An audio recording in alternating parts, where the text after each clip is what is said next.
Jacob! This is the edition of Shook Book, the vlog in which two actors discuss books that in one way or another leave them shook, in which I, Julie, have a terrible cold, so forgive me if I sound really sniffly and gross and sneeze a lot. Today I have a follow-up to that very first question you asked about whether we need new books to suit every time.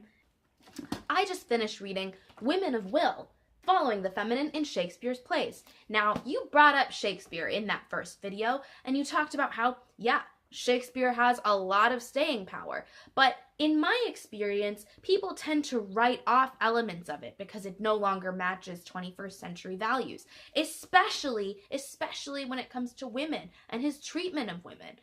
Tina Packer talks about the evolution of Shakespeare's treatment of women, and she divides it into 5 acts, as she calls them. So she describes Act 1 as Shakespeare being sort of typically using feminine stereotypes to write his women. And then in Act 2, Shakespeare, she argues, falls in love with women. And we see that through what she calls a sexual spiritual merging between men and women in the plays. This, for example, is when Romeo and Juliet was written. So that's the context with which we begin this section of the book. What is clear in this sexual spiritual merging is that women and men can only love each other to this profound depth if there is absolute parity between them. I don't mean in worldly terms, I mean in inner, psychic terms.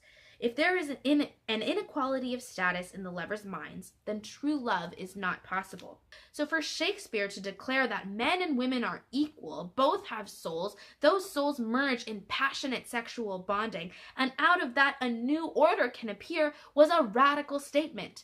It leads to the huge turmoil of the third act of our cycle.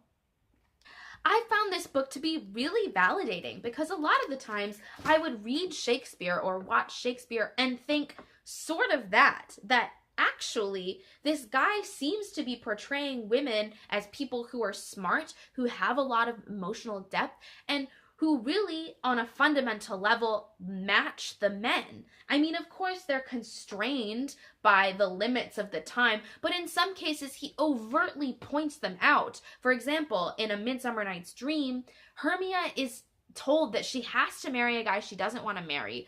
She has to become a nun, or she has to be killed. And the thing is, the way it's written, we don't like Hermia's father. Aegeus is this angry, crotchety old man, and we are rooting for Hermia. And in the end, Hermia gets what she wants. So to me, that seems to indicate that Shakespeare is pointing out her constraints, saying that they're wrong, and then showing that the happy ending is when we don't follow that world order at all. That's radical. But then I ask myself, okay, am I applying modern values to Shakespeare? Am I constraining him and shoving him in my box that I have created with the lens of my 21st century feminist viewpoint? At some point, after he's written those early plays, Shakespeare falls in love. And here's what she says about that.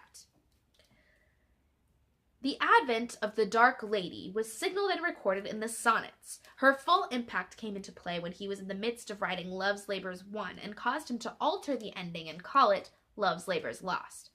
Who was the Dark Lady, and why did she have such an impact on Shakespeare? What made her different from the other women he had slept with out on the road, and I think we have to assume he did here and there, or the ladies in waiting at court, or the wives of his fellow actors?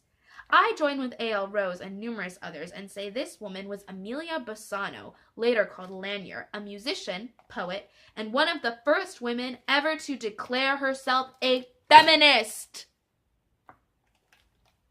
Does that still matter today? After all, Shakespeare's feminism is still different from our feminism today. I mean, the women in his plays were wives and mothers. They weren't in the workplace or fighting for equal pay. And that really just got me thinking about the way we think about history and about historical figures. I mean, we talk so much about not ascribing modern values onto historical figures, but are we ascribing historical values onto historical figures? I mean, I kind of assumed, along with a lot of other people, I think, that Shakespeare was a 15th, 16th century guy. Therefore, he would adopt 15th and 16th century values, the values that were typical at the time. But I tend to forget that there's such huge individual variation at all points in history, at all points in time. And it's not fair for me to assume that somebody is going to share what I think of as typical values, when in fact there were people calling themselves feminists.